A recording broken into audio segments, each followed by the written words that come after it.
Hello, welcome to Pike Creek Farm. My name is Renee, and if this is your first time here, thank you so much. Today I'm here for the 30 Days of Preparedness Month.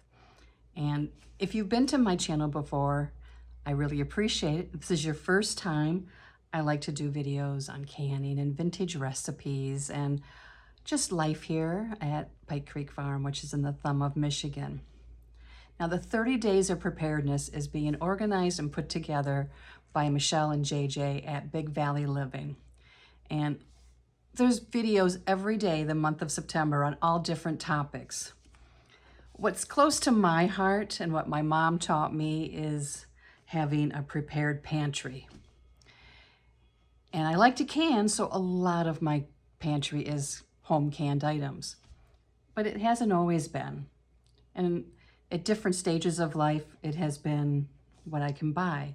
And my mom didn't always can, so she taught me how to stock my pantry and, different times of the year, buy different things and what we needed and how to cook from the pantry. I want to make the point today that you don't have to can to have a stocked pantry. You don't have to can to be prepared.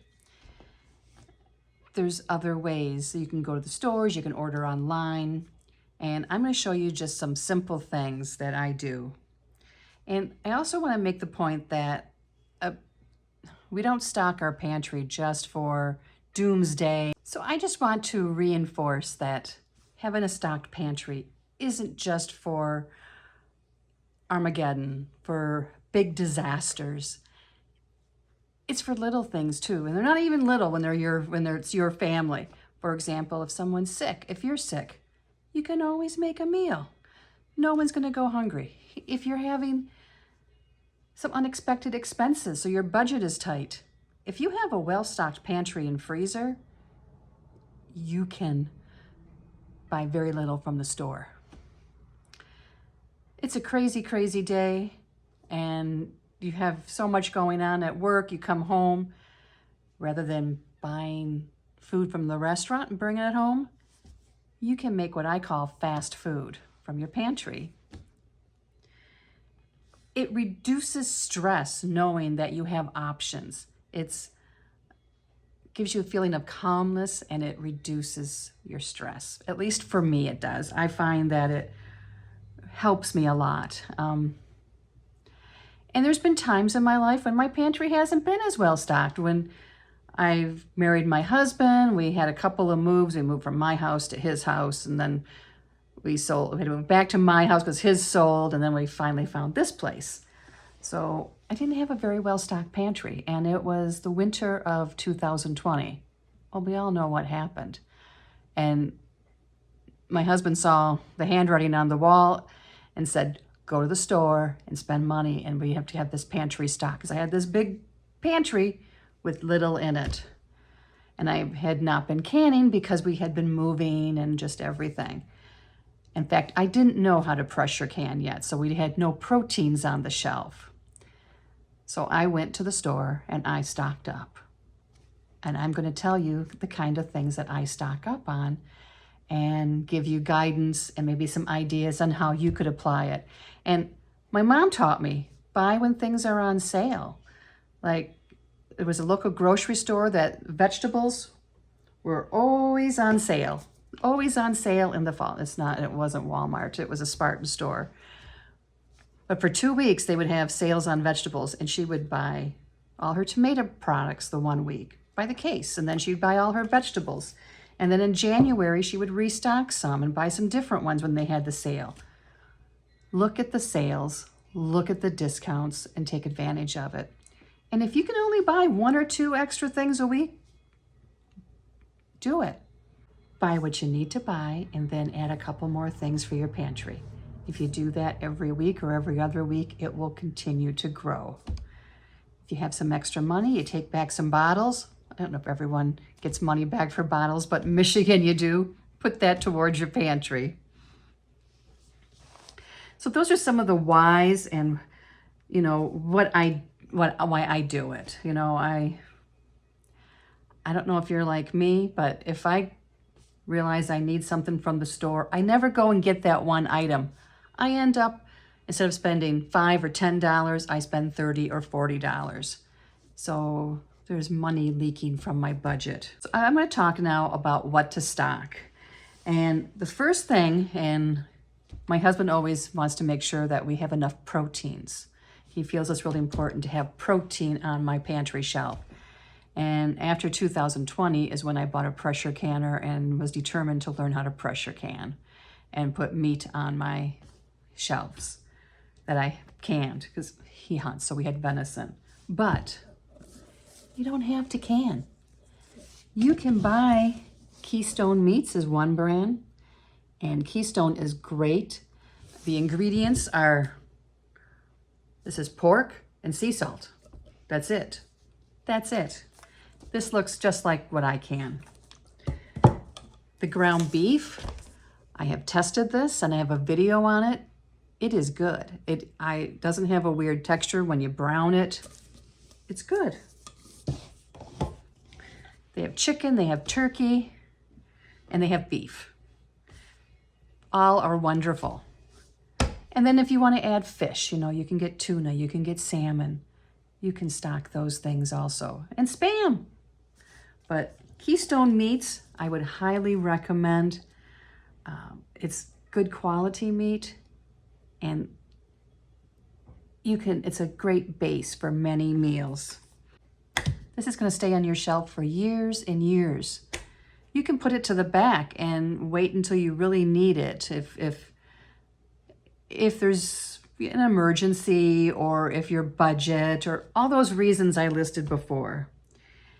The other thing that's great about shelf-stable meat is it saves room in your freezer. And right now my freezer is full of vegetables and fruit and meat, venison, and so I'm trying to free my freezer and use up what's in the freezer, because it doesn't stay as high a quality.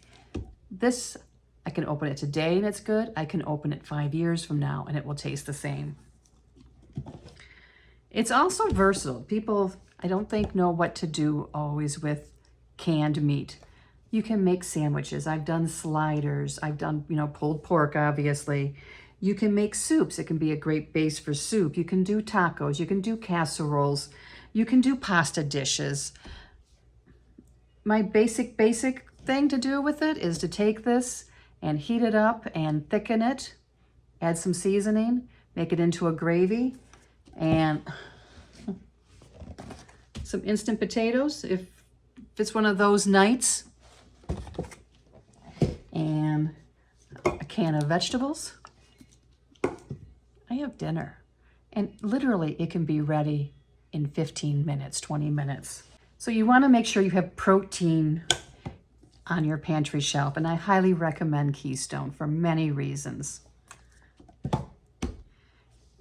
Second is, and this was a gap I found in my canning pantry, so I really focused the last 2 years on filling this, is veggies. You gotta have veggies. You need those vitamins. So, and only buy what you like.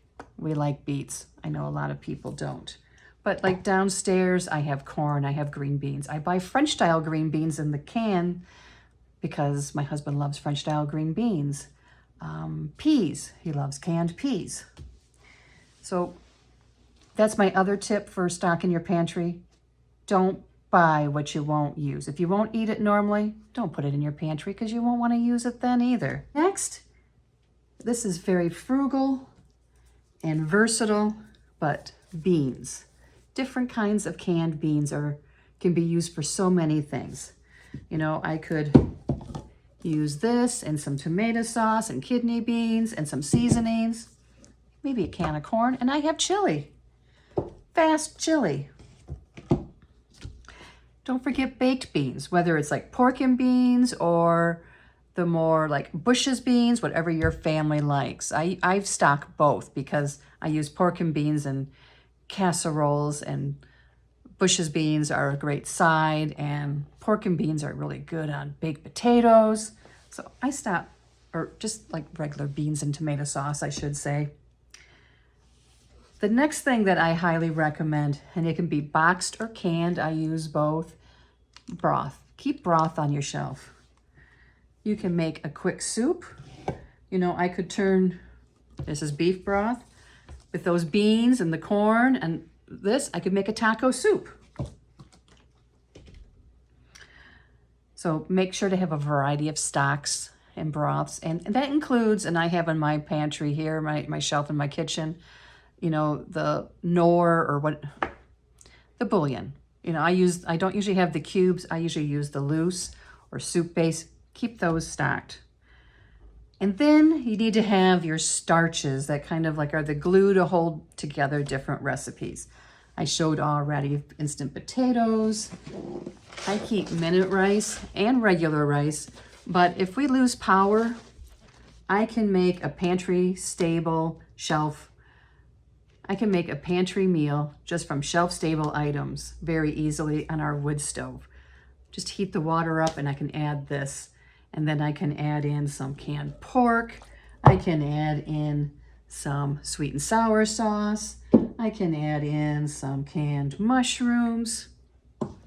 And I would have sweet and sour pork for dinner. So I stock both kinds of rice, and I stock yellow rice and different rices too. But minute rice is really good for power outages and extremely quick meals. So I always keep it in stock. So, and the other thing is different kinds of pasta. Pasta's cheap and it stretches food. You know, you can keep that for your shelf stable meals. You know, I could take this and some, well, thought I had it out. Marinara sauce, take some marinara sauce and some kidney beans and some other meat, whether it's like beef or the ground beef, and make goulash. I could take the Alfredo sauce and the chicken and the pasta, add some green beans if I want to add some vegetable to it, and have chicken Alfredo. Then don't forget about your basic things that are like kind of your foundation for cooking. You need to have flour, your sugar, brown sugar, or molasses to make brown sugar, baking soda, baking powder, oil. You want to always make sure you have different kinds of oil. I always have olive oil, avocado oil, and I even stock some vegetable oil. I have coconut oil. And then I like flavor to my food, so we always have at least salt and pepper, but I always have more than that. We have garlic powder, onion powder, paprika, different kinds of paprika, Italian seasoning, poultry seasoning, oregano, some Cajun seasoning, and I make my own blends. That gives flavor to your food. Fruits like pineapple. Oh, that sweet and sour pork, I would add pineapple in with it. Applesauce, peaches, pears, whatever fruit your family likes and whatever you like to bake with, keep it in stock. And I also try to keep some convenience foods. I always have my Jiffy cornbread. We don't use it a lot, but it's there. I have some muffin mixes that just take water. I could make this into something very easily. Cheddar Bay biscuit mix, I use that to make like chicken cobbler. And then I even, when they're on sale for like $1, I pick up a few of the hamburger helpers. This one we like a lot. My kids always like this one. We would serve it on tortillas. And I always keep some stovetop. Now I know those are more processed, so if you're avoiding those, you don't need to have them. I'm just trying to give you some ideas. But for me, the key to it all is to make sure I have my protein. And if I'm not gonna can, then I'm gonna buy Keystone. So I wanna just emphasize too that you don't have to do this overnight. Take it slow. Take stock of what you have and think how your life is and what you would need, what would help you to make more meals. Keeping a stocked pantry is not just about surviving, it's thriving, and how it can help you thrive in whatever is thrown your way in life. And what I stock now is different than what I stocked when I had kids at home. So we're all have our individual taste and what we like. So make sure what you put in your pantry is what you like. And I think once you get into the habit of it, it's a sense of security and a relief. So thank you for joining me today for the 30 Days of Preparedness. I hope that this gives you some ideas. I know that there's some great ideas every day, and I really want to thank Michelle and JJ for doing this, for bringing everyone together again this year to share their ideas. And this is like the big thing that I do for my security. My husband does, the firewood, and we do other things, but for me, this is my baby, and this is what I do and what I'm in charge of. So thank you for joining me. We'll see you next time at Pike Creek Farm.